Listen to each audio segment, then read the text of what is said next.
اب میں اپنی انسانیت فاؤنڈیشن کے صدر محترم سے درخواست کروں گا کہ ابھی تک جو ہماری کارگزاریاں رہی ہیں انسانیت فاؤنڈیشن کی، برائے مہربانی اس پر روشنی ڈالیں۔ ڈاکٹر اسجد حسین صاحب ہماری انسانیت فاؤنڈیشن کے پریسیڈنٹ ہیں۔ آپ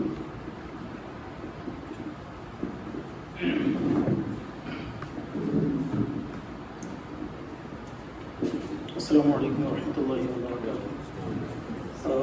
سب سے پہلے درخواست ہے کہ سبھی حضرات ہلکی سی ایک نگاہ یہ والا جو پوسٹر ہے جس پہ ایک تفصیل بنی ہوئی ہے اس پر رکھیں۔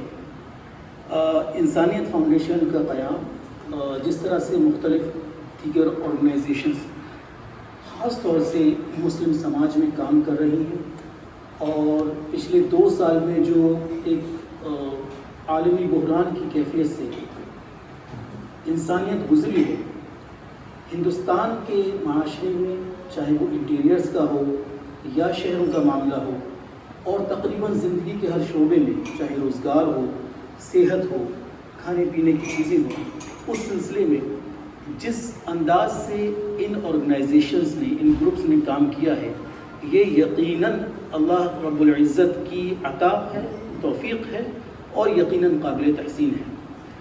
ہم تمام لوگ بھی انسانیت فاؤنڈیشن کوئی ایسی بہت زبردست آرگنائزیشن یا بالکل آؤٹ آف دا ورلڈ ہم کلیم نہیں کرتے ہیں۔ ہمیں اللہ رب العزت نے زمین پر بھیجا اس لیے ہے کہ ہم اللہ رب العزت کا جو عیال ہے، جو کنبہ ہے، جو اللہ کی خلقت ہے، اس کی خدمت کر سکیں۔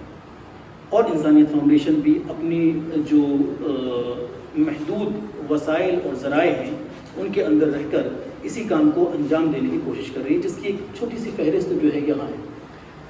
ہمارا مرکز جو رہا ہے کام کے میدان کے حوالے سے، وہ بجائے کام کے کسی کام پر موقوف کرنے سے ہم نے اصولوں پر اس کو موقوف کیا ہے۔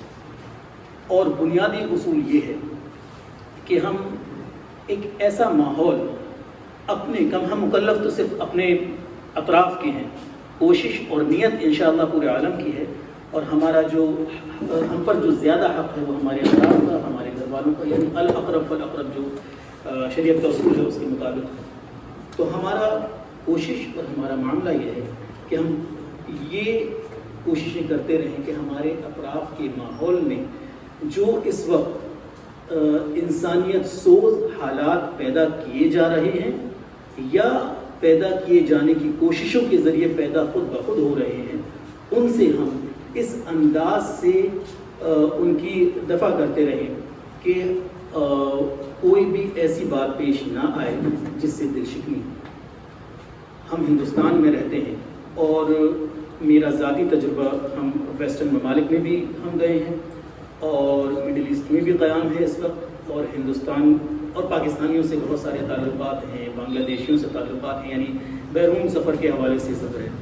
میرا ذاتی تجربہ اور رائے دونوں یہ ہے کہ ہندوستان بہترین ممالک میں سے ایک ہے۔ ہم اکنامکلی بھلے ہی ڈیولپنگ کنٹری ہو سکتے ہیں، لیکن سماجیات کے اعتبار سے ہم دیگر ممالک سے آگے ہیں، معاملات اور معاشرت کے لحاظ سے ہم دیگر ممالک سے آگے ہیں، اور محنت کے جذبے اور انسانی جذبے کے معاملے میں ہم بہت سارے ممالک سے آگے ہیں۔ تو اس چیز کا حقیقت یہ ہے کہ ہمارے آباء و اجداد نے پچھلے 4-4.5 ہزار سال میں یہ زمین ہمیں تیار کر کے دی ہے، جس ہماری ذمہ داری بنتی ہے کہ ہم اس کو نہ صرف اچھے سے برتیں بلکہ آگے آنے والی نسلوں کے لیے اس کو سہیجیں اور اس کو پرزرو کر کے آگے پہنچائیں۔ چند باتیں انسانیت فاؤنڈیشن کے حوالے سے یعنی جو ایک پیغام ہے اس کے حوالے سے میں کہنا چاہوں گا۔ پہلی چیز یہ کہ معاشرے میں نہیں، سماج کے کسی بھی یونٹ میں، چاہے وہ یونٹ فیملی کا ہو یا فیملی سے بڑھ کر خاندان کا ہو، خاندان سے بڑھ کر محلے کا ہو یا شہر کا ہو یا صوبے کا ہو، یا کسی بھی درجے میں ویلیو ایڈیشن جو ہے اس کی بنیاد پر آپ کا اس یونٹ میں وقار اور امتیاز اور مقام طے ہوتا ہے۔ کسی ایک شخص کے 4 بچے ہیں اور ایک بچہ جو ہے اس کی خدمت بھی زیادہ کرتا ہے، کپڑے لے کر بھی آتا ہے اور تمام کام کرتا ہے، تو وہ چاہے یا نہ چاہے اس ایک بچے کی یا اس ایک لڑکے کی محبت اس کے دل میں فطری طور پر دھیرے دھیرے بڑھنے لگے گی. اگر کوئی نافرمان ہے تو اس کی نافرمان ہے یا غیر خدمت گزار ہے یا اور دیگر منفی چیزیں ہیں تو اس کی محبت ممکن ہے کہ فطرتاً دھیرے دھیرے کم ہو جائے. اس مفروضے کے تحت اگر ہم مسلمانوں کی بالخصوص اور ہندوستانی معاشرے میں تعلیم یافتہ اور غیر تعلیم یافتہ طبقات کی بالعموم جگہ کو تلاشنا چاہیں تو سمجھ میں یہ آتا ہے کہ شاید ہم اس ویلیو ایڈیشن میں کہیں کوتاہی کر رہے ہیں اور اب سے نہیں زمانوں سے کر رہے ہیں. اگر ہم اپنے معاشرے میں جو ویلیو ایڈیشن ہم سے جو خاطر خواہ ہے اگر ہم دیتے رہیں ہم اپنے غالباً اپنے گھروں کے اعتبار سے خاندانوں کے اعتبار سے جو ہماری کوششیں ہیں اتنی ہی کوششیں یا اس سے کہیں زیادہ کوششیں سماج کے اعتبار سے، کیونکہ مشہور ہے کہ اگر پڑوسی کے گھر میں آگ لگے گی تو آپ فکر مند ہو کر نہیں بیٹھ سکتے. ممکن ہے کہ وہ آگ چل کے آپ کے گھر کے ساتھ پورے محلے کو بلکہ پورے شہر کو اپنے محفوظ کر دے. تو اگر ہمارے اطراف میں بھوک ہے تو ہم خاموش نہیں بیٹھ سکتے. اگر ہمارے اطراف میں تعلیم نہیں ہے، جہالت ہے تو ہم خاموش نہیں بیٹھ سکتے. اگر ہمارے اطراف میں بیماریوں کا ماحول ہے تو ہم خاموش نہیں بیٹھ سکتے. اگر ہمارے اطراف میں گندگی ہے تو ہم خاموش نہیں بیٹھ سکتے. اگر ہمارے اطراف میں کرپشن یا بدعنوانی ہے تو ہم خاموش نہیں بیٹھ سکتے. نہ صرف ہماری ذمہ داری ہے، ہماری تو خود غرضی کا بھی تقاضا یہ ہے کہ ہم آگے بڑھ کر ان کاموں کو انجام دیں اور ان کاموں کی شمولیت اختیار کریں. یہی تقریباً اسی مرکز کے اطراف میں، اسی مرکز کے چاروں طرف انسانیت فاؤنڈیشن کام کرتی ہے، جن میں بہت سارے ہمارے پروگرامز چلتے رہتے ہیں. ان کی لسٹ یہاں پر ہے. ہم نے بہت سارے کام کیے ہیں. جن لوگوں پر کپڑے نہیں ہیں ان تک کپڑے پہنچانا، یعنی جو اپنی محدود ذرائع ہیں، وسائل ہیں، ان کے اندر رہتے ہوئے کھانے کے پیکٹس کا ڈسٹریبیوشن ہے، voter I D card, Aadhaar card camps لگوانا، ہیلتھ کیمپس لگوانا. ساتھ میں مساجد کے حوالے سے، مساجد چونکہ مرکز ہے اور تقریباً مسلم سماج کی تقریباً پوری آبادی جو ہے مسجد سے روزمرہ کے اعتبار سے یا کم سے کم ہفتہ روز کے اعتبار سے جڑی ہوئی ہے.